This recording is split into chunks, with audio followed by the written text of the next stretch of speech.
Hello students. तो अपन ने कल जो टॉपिक किया था उससे आगे अपन सिलेबस को पढ़ाते हैं। तो आज अपना जो टॉपिक है वो रहेगा कि आपके पास कोई करंट कैरिंग वायर है या करंट कैरिंग कंडक्टर है और उसको किसी मैग्नेटिक फील्ड में रख दिया जाए तो उसके ऊपर एक जो फोर्स लगता है मैग्नेटिक फोर्स वो कितना लगेगा, ये यहाँ पे पूछा गया जाएगा। तो जो टॉपिक है उसका नाम क्या होगा, यहाँ पे मैग्नेटिक फोर्स बताइए on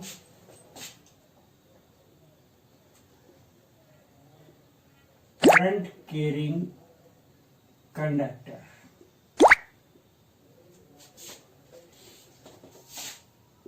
in a magnetic field,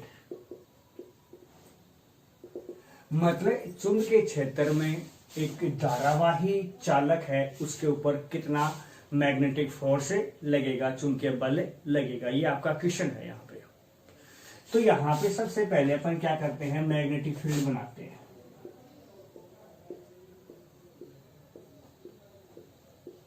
ये मैग्नेटिक फील्ड हो गया। मान लीजिए आपने यहां पे कोई कंडक्टर ले लिया है, कंडक्टर लिया आपने ये, जिसकी लेंथ कितनी ले लिया आपने L और एरिया क्रॉस सेक्शन कितना ले लिया है, A ले लिया है।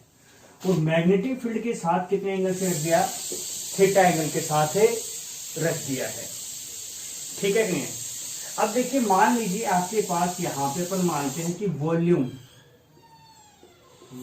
ऑफ कंडक्टर कितना होगा। वॉल्यूम को सभी को पता है, कंडक्टर का वॉल्यूम। और एक बात और है यहाँ पे कि ये जो वायर है ना वो कैसा है, करंट कैरिंग है, मतलब आई करंट इसमें फ्लो हो रहा है। ये बात यहाँ पे क्योंकि लिख रहा है करंट कैरिंग कंडक्टर होना जरूरी है। तो मैं बात कर रहा था यहाँ पे कि वॉल्यूम ऑफ द कंडक्टर, जो चालक उसका आयतन कितना होगा। आयतन वॉल्यूम कैसे निकालते हैं, एरिया इंटू में लेंथ। एरिया कितना इसका A और लेंथ कितनी है यहाँ पे L है। ठीक है कि नहीं है। तो ये यहाँ पे क्या हो गया है, इसका वॉल्यूम हो गया है। मान लेते हैं if N number of free electrons present in conductor per unit volume, मतलब जो कंडक्टर है उसके यूनिट वॉल्यूम के अंदर कितने नंबर ऑफ फ्री इलेक्ट्रॉन्स है, यहाँ पे n है।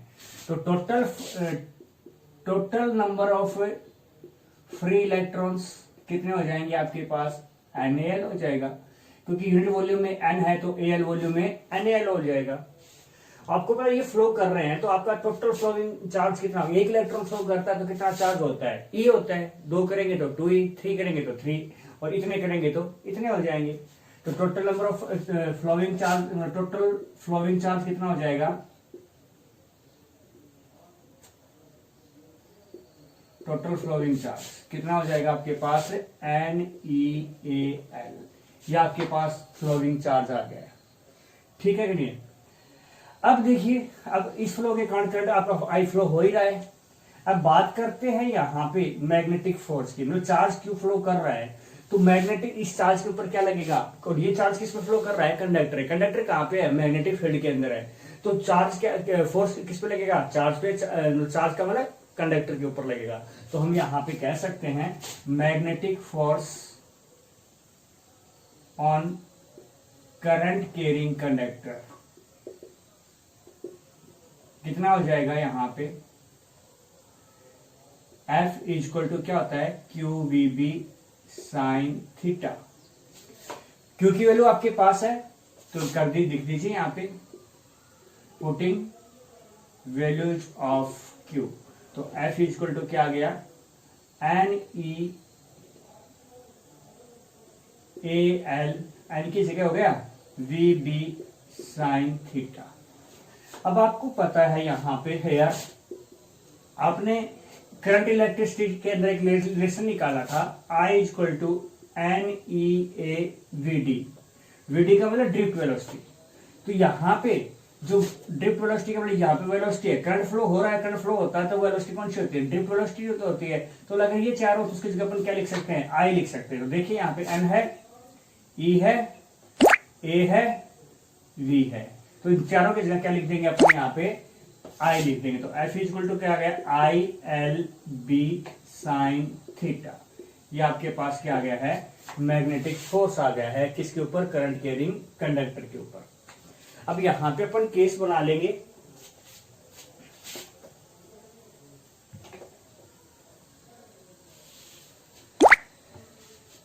देखिए यहां पे केस फर्स्ट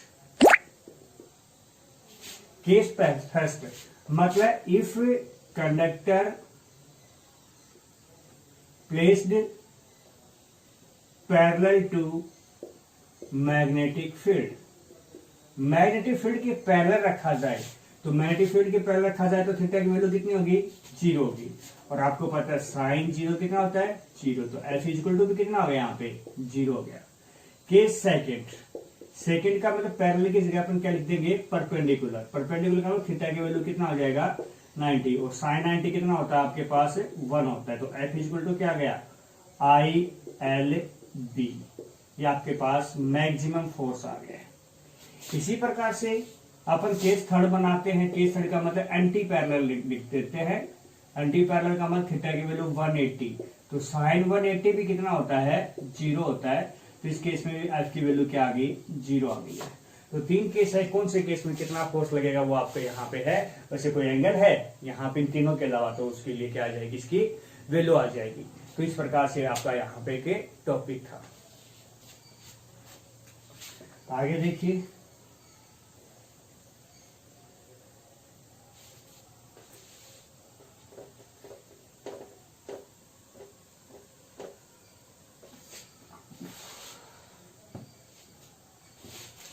हाँ यहाँ पे अपने पास नेक्स्ट आपका टॉपिक है कि मैग्नेटिक फोर्स निकालिए किसके बीच में, बिटवीन टू करंट कैरिंग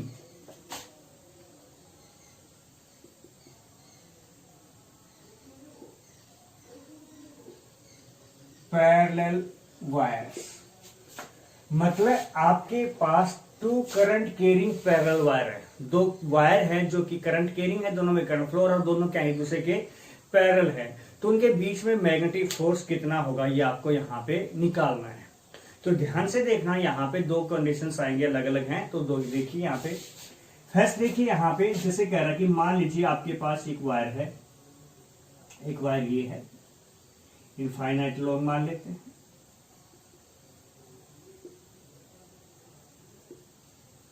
ठीक है कि नहीं। अब मान लीजिए ये ए वायर है और ये बी वायर है, करंट कैरिंग है, तो इसमें मान लीजिए कितने वैल्यू यहाँ पे I1 मान लेते हैं, इसमें कितना मान लेते हैं I2, और दोनों के बीच की डिस्टेंस कितने मान लेते हैं D। ठीक है कि नहीं, ये है यहाँ पे। अब एक बार देखना यहाँ पे, एक बार के लिए आप बी को छोड़िए, ए पे ध्यान दीजिए। करंट कैरिंग कंडक्टर हो गया ये। करंट कैरिंग कंडक्टर के चारों तरफ क्या होता है, मैग्नेटिक फील्ड होता है इस प्रकार से।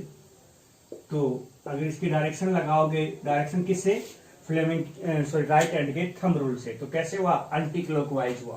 तो यहाँ पे जो मैग्नेटिक फील्ड हुआ उसका नाम दे देते हैं BA, जो कि एक वायर के कारण मैग्नेटिक फील्ड कितना होता है, μ0 I अपॉन में 2 पाई R होता है। पाई की जगह अपने यहाँ पे क्या माना है, D, और करंट कितना था यहाँ पे, फर्स्ट ए वायर के कारण तो कितना है, I1 हो गया।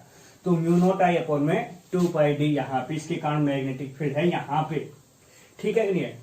और इस मैग्नेटिक फील्ड के अंदर, कौन से मैग्नेटिक फील्ड के अंदर, BA मैग्नेटिक फील्ड के अंदर कौन सा वायर आ रहा है, B वायर आ रहा है। तो मतलब B वायर कैसा है, करंट कैरिंग। तो इसका मतलब करंट कैरिंग वायर किसके अंदर रखा गया, मैग्नेटिक फील्ड के अंदर। और अभी अभी आपने देखा कि कोई करंट कैरिंग वायर है किसी मैग्नेटिक फील्ड के अंदर, लास्ट जो टॉपिक था उसकी बात कर रहा हूं, कोई करंट कैरिंग वायर है और वो किसी मैग्नेटिक फील्ड के अंदर रखा जाता है, तो उसके ऊपर क्या लगता है कि मैग्नेटिक फोर्स लगता है। तो यहां पे अपन निकालेंगे मैग्नेटिक फोर्स, निकालेंगे magnetic force on current carrying B wire. Current carrying B wire के ऊपर मैग्नेटिक फोर्स कितना होगा, FB लिख देता हूं। तो क्या होगा फॉर्मूला, अभी भी फॉर्मूला निकाला था, ILB साइन थीटा। देखिए I कितना करंट है यहाँ पे, I2, L तो L मान लेते हैं, B की जगह कितना है यहाँ पे BA साइन थीटा। थीटा के यहाँ पे L और B के बीच में, L ऐसे है और B आपका इनवर्ड है, क्योंकि तो यहाँ पे साइन कितना आ गया, 90 आ गया। तो FB इक्वल टू क्या आ गया आपके पास, I2 L और BA, ये आ गया आपके पास। अब यहां पे बी ए की वैल्यू है आपके पास, तो क्या कर दोगे, putting values of B, value of B A, तो क्या आ जाएगा, F B equal to I two L, B A की वैल्यू कितनी है, mu naught I one upon में 2 पाई डी, मतलब फोर्स पर यूनिट लेंथ की बात करें तो कितना आ जाएगा, एफ बी अपॉन में एल क्या आ जाएगा, mu naught I one I two upon में 2 पाई डी। ये आपके पास आ गया है, magnetic force per unit length आ गया है। अब इसकी डायरेक्शन कैसे बताएंगे, फ्लेमिंग के मैग्नेटिक फोर्स की डायरेक्शन आपको बताया था, फ्लेमिंग के लेफ्ट हैंड रूल के द्वारा कैसे बताया था, फर्स्ट फिंगर मैग्नेटिक फील्ड, ये करंट और ये फोर्स। तो मैग्नेटिक फोर्स के यहाँ पे देखिए राइट हैंड थंब की बात करते हैं, इनवर्ड है यहाँ पे, मैग्नेटिक फील्ड कैसे है, इनवर्ड, क्रॉस लगा देते हैं, तो आपकी फर्स्ट फिंगर कितना होनी चाहिए, अंदर की तरफ, करंट कैसे यहाँ पे ऊपर की तरफ, तो फोर्स किधर लगा, इधर लगा नहीं लगा, तो यहाँ पे एफ बी यहाँ पे इधर लगा, ये यहाँ पे एफ बी की वैल्यू आ गई है। इसी प्रकार से अपन सेकंड पार्ट यहाँ पे करेंगे। अब देखिए यहाँ पे अगर बात करते हैं, अब वो उसी प्रकार से ले लेते हैं, जैसे ये मान लीजिए आपका क्या था, ए वायर था और ये आपका बी वायर था, इसमें करंट की वैल्यू कितनी थी, I1 थी और इसमें कितनी थी, I2, और दोनों के बीच की डिस्टेंस कितनी थी, D थी। अब यहाँ पे जैसे मैंने कहा था कि सेकंड वायर को छोड़िए, एक वायर पे ध्यान दीजिए, अब की बार ए को छोड़िए, बी पे ध्यान दीजिए, तो ये भी तो करंट कैरिंग वायर है, इसके चारों तरफ भी क्या होगा, वही मैग्नेटिक फील्ड होगा। यहाँ पे कैसे होगा, वो एंटी क्लॉकवाइज होगा, परंतु डायरेक्शन कैसे हो गई, यहाँ पे अभी आउटवर्ड हो गई है, तो यहाँ पे मैग्नेटिक फील्ड कितना हो गया, बी बी हो गया, वही formula mu naught I2 upon में 2 पाई डी। अब देखिए बी वायर के कारण यहाँ पे magnetic field mu naught I2 upon में 2 पाई डी है, इसके अंदर कौन सा वायर रखा गया, आपकी बार ए वायर रखा गया, वो कैसा है, करंट कैरिंग, इसका मतलब ए वायर के ऊपर भी क्या लगेगा, मैग्नेटिक फोर्स लगेगा। तो अब यहाँ पे आपका आ जाएगा, यहाँ पे मान लीजिए magnetic force on a wire कितना आ जाएगा, एफ ए इक्वल टू क्या था आपका फॉर्मूला, आई की जगह क्या आ जाएगा, I1 L और बी बी और साइन थीटा की जगह कितना है, 90 है। तो putting values of B B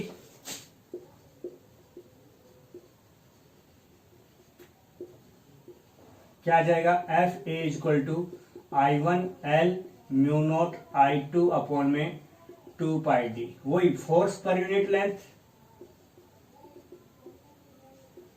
कितना आ जाएगा, एफ ए अपॉन में L equal to mu naught I1 I2 upon में 2 पाई टी, ये आपका फोर्स पर यूनिट लेंथ आ गया। इसकी डायरेक्शन कैसे होगी, मतलब फोर्स आपने देखा कि मैग्नीट्यूड ये इस पे और दोनों पे क्या लग रहा है, बराबर लग रहा था, देख लीजिए दोनों वायर पे फोर्स की वैल्यू क्या आ रही है, इक्वल आ रही है, परंतु यहाँ पे इसकी डायरेक्शन कैसे आएगी वो देखना। यहाँ पे डायरेक्शन के लिए वही फ्लेमिंग का लेफ्ट हैंड रूल, तो यहाँ पे बात करते हैं मैग्नेटिक फील्ड कैसे, आउटवर्ड, तो फर्स्ट फिंगर बाहर की तरफ और आपका करंट ऊपर की तरफ, तो थंब किधर हुआ, इधर हुआ, तो आपका मैग्नेटिक फोर्स आपका एफ ए किधर हुआ, इधर हुआ।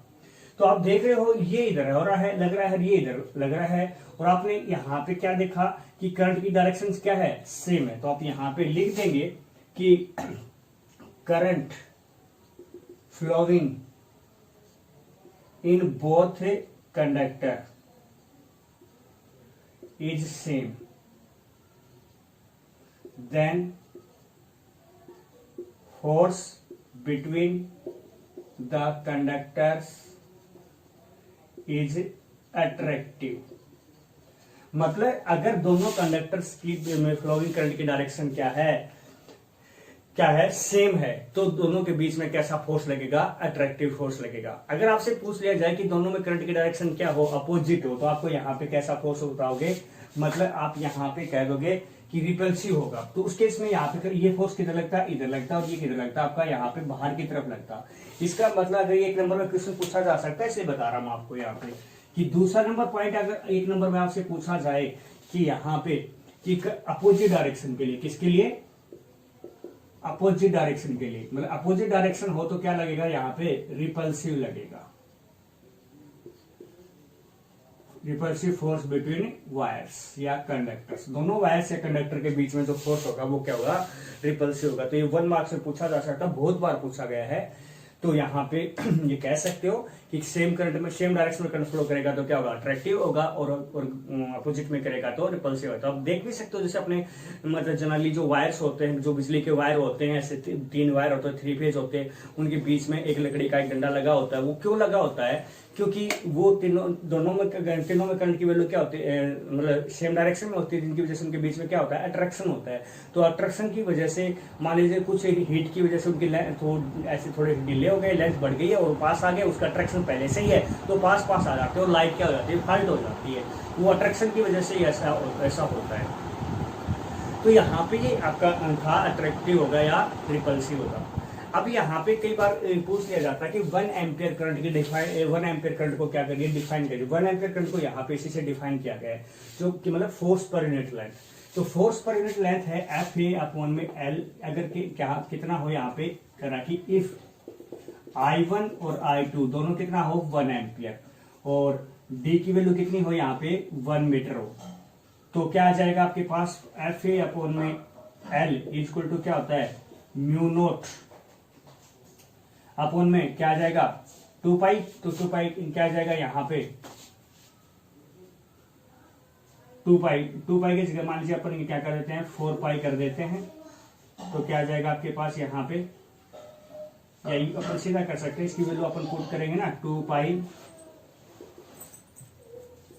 I1 और I2 ID, ठीक है कि नहीं है। डी की वैल्यू यहाँ पे कितनी है, तो यहाँ पे फोर्स पर यूनिट लेंथ की वैल्यू कितनी आती है, 2 इंटू में 10⁻⁷ आ जाती है न्यूटन पर मीटर, ये आ जाती है। तो मतलब आपका जब 2 वायर्स के बीच की डिस्टेंस कितनी हो 1 मीटर हो, और तब उसके बीच में लगने वाला अट्रैक्टिव फोर्स या रिपल्सिव फोर्स कितना हो, 2 इंटू में 10⁻⁷ न्यूटन पर मीटर होता है, तो फ्लोइंग करंट को अपन क्या बोल देंगे, 1 एम्पियर बोल देंगे। तो यहाँ पे इस प्रकार से इसकी डेफिनेशन आती है 1 एम्पियर की। लास्ट में अगर पूछा जाता है तो आप पूछ सकते हो, तो आपसे जनरली भी पूछा जा सकता है कि डिफाइन 1 एम्पियर, तो आप कह सकते हो कि 1 एम्पियर क्या होता है, the current flowing in the wire two parallel wires if force per unit length between them is 2 into 10⁻⁷ Newton पर मीटर, ठीक है कि नहीं है। मतलब 2 समांतर तारों में प्रवाहित धारा को 1 एम्पियर कहते हैं, जब उनके बीच में दूरी 1 मीटर हो और उनके मध्य लगने वाला आकर्षण बल 2 गुणा में 10⁻⁷ न्यूटन पर मीटर होता है, ठीक है कि नहीं है। तो इस प्रकार से यहाँ पे टॉपिक है आपका। तो इसी से रिलेटेड अपन कल एक नया टॉपिक स्टार्ट करेंगे, तो वो काफी इंपॉर्टेंट रहेगा। ये जो कंसेप्ट इसमें आपका पूछा जा सकता है, तो आज के लिए इतना ही काफी है, ठीक है कि नहीं है। तो ओके स्टूडेंट्स।